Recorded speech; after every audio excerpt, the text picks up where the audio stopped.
Hello guys! இன்னைக்கு நம்ம சைதாப்பேட்லேருந்து தேனாம்பேட் வரைக்கும் நடக்கிற ஸ்டீல் பிரிட்ஜோட ஒர்க் ப்ராக்ரஸ் தான் பார்க்க போறோம். இந்த ஜர்னிய நம்ம ஸ்டார்ட் பண்றது சைதாப்பேட்லேருந்து தான் ஸ்டார்ட் பண்ணியிருக்கோம். ஆக்சுவலா இந்த இடத்துல தான் அந்த பிரிட்ஜோட ஒர்க்கே ஸ்டார்ட் ஆகுது.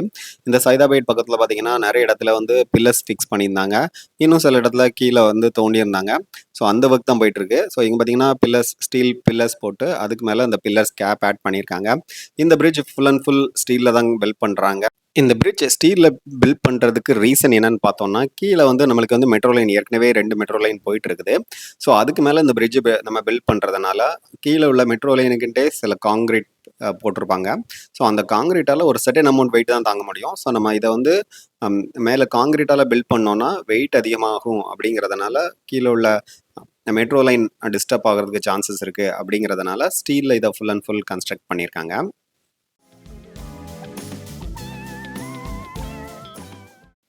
இப்போ நம்ம ஆல்மோஸ்ட் சிஐடி நகர் கட் ஆகுற அந்த டி நகருக்கு போகிற வழி பக்கத்தில் வந்துட்டோம்.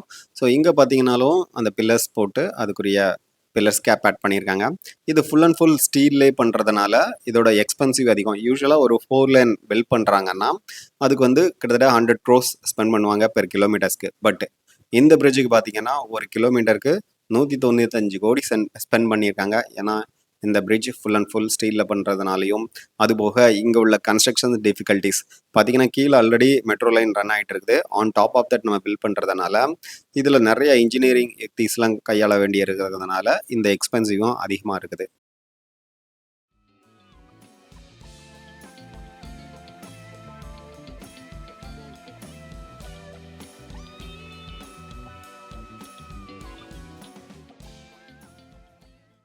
இந்த ரோட்ல கீழ மெட்ரோ பார்த்தீங்கன்னா, கிட்டத்தட்ட 17 மீட்டர் ஆழத்தில போயிட்டு இருக்குது. பட் இதுக்குரிய பில்லர்ஸ் நம்ம நார்மலா ஒரு பில்லர் போடுறாங்கன்னா, அது கிட்டத்தட்ட ஒரு 20 மீட்டர்ஸ், அதாவது based on the soil condition அது பொறுத்து 10லிருந்து 20 மீட்டர் வரைக்கும் தோன்றதுக்கான, அதாவது அந்த பைலிங் பண்றதுக்கான வாய்ப்புகள் இருக்கு. பட் இங்க மேக்ஸிமம் 7 மீட்டர்ஸ் வரைக்கும் தான் பைல் பண்ண முடியும் அப்படிங்கிறதுனால, இந்த இன்ஜினியர்ஸ்க்குலாம் இது இன்னொரு டிஃபிகல்டீஸ் ஆட் பண்ணிச்சுது.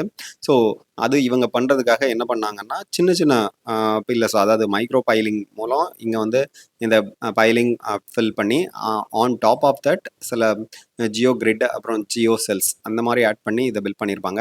ஸோ இப்போ பார்த்தீங்கன்னா, இதுல சைட்ல இந்த ஒர்க் பில்லர் கன்ஸ்ட்ரக்ஷன்ஸ்லாம் போயிட்டுருக்கும். கீழ பார்த்தீங்கன்னா, ஒரு ஆழமா தோண்டி அதுக்கு கீழ தான் அதாவது நார்மலா போடுற பில்லர்ஸ், அந்த கீழ போட்டிருக்க பில்லர் ஸ்கிராப்பை விட இதுல கொஞ்சம் பெருசா போட்டிருப்பாங்க.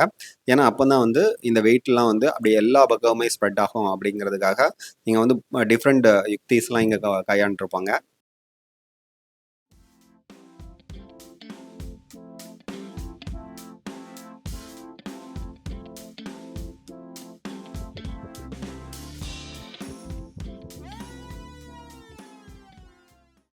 இப்ப நம்ம ஆல்மோஸ்ட் அந்த அந்தரம் பக்கம் வந்துட்டுருக்கோம். ஸோ ஆக்சுவலா இந்த ப்ராஜெக்ட்ல முக்கியமான சவால் என்னன்னா, கீழ போற மெட்ரோ ஒர்க் எந்த விதத்திலயும் டிஸ்டர்ப் ஆகக்கூடாது அப்படிங்கிறதுக்காக, அந்த ஜியோ கிரிட், ஜியோ செல் அது என்ன பண்ணுவாங்கன்னா, ஒரு இப்ப நம்ம ட்ரெயின் ட்ராக்ல பார்த்தோம் பார்த்தீங்கன்னா, நெறைய ஸ்டோன்ஸ் போட்டிருப்பாங்க. ஸோ அது எதுக்குன்னா, அந்த ட்ரெயின் அந்த ட்ராக்ல டிராவல் பண்ணும்போது, அந்த வெயிட்லாம் ஒரே இடத்துல மட்டும் இருக்கக்கூடாது. எல்லா இடத்தையும் ஈக்குவலா ஸ்ப்ரெட் ஆகணும் அப்படிங்கிறதுக்காக, அதுல அந்த டிஃப்ரெண்ட் டிஃப்ரெண்ட் ஷேப்ஸ்ல அந்த ஸ்டோன்ஸ் நெறைய போட்டிருப்பாங்க. ஸோ சிமிலர் மெத்தட் தான் இங்கேயும் ஹேண்டில் பண்ணியிருக்காங்க. ஸோ இதுல சின்ன சின்ன கற்கள போட்டு அந்த வெயிட் எல்லாம் அக்ராஸ் ஸ்ப்ரெட் பண்ணிட்டு இருப்பாங்க.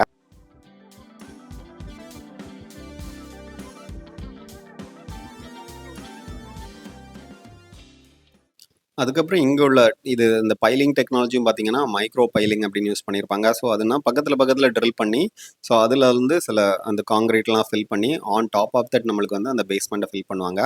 ஸோ அதனால இந்த சாயிலும் ரொம்ப ஸ்ட்ராங்கா இருக்கும் அப்படிங்கிறதுக்காக இந்த மாரி யூஸ் பண்ணியிருக்காங்க.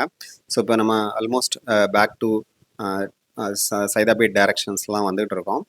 ஸோ நம்ம ஏற்கனவே முன்னாடி பார்த்த அந்த சிமிலர் ஸ்ட்ரக்சர்ஸ் தான் இருக்கும். பட் அந்த சைட்ல நம்மளுக்கு நெறைய இது தெரியாம இருந்திருக்கும். ஏன்னா க்ளோஸ் பண்ணி வச்சிருப்பாங்க. இந்த சைடு பார்த்தீங்கன்னா, ஃபுல்லா நெறைய இடத்துல ஓப்பனா இருந்திருக்கும். ஸோ அதில வச்சு நம்ம இங்கருந்து பார்க்க முடியும் ஃபுல் அண்ட் ஃபுல். ஸோ நெறைய இடத்துல இந்த ஒர்க்கும் ஃபுல் ஸ்ட்ரெச்ல போயிட்டு இருக்குது.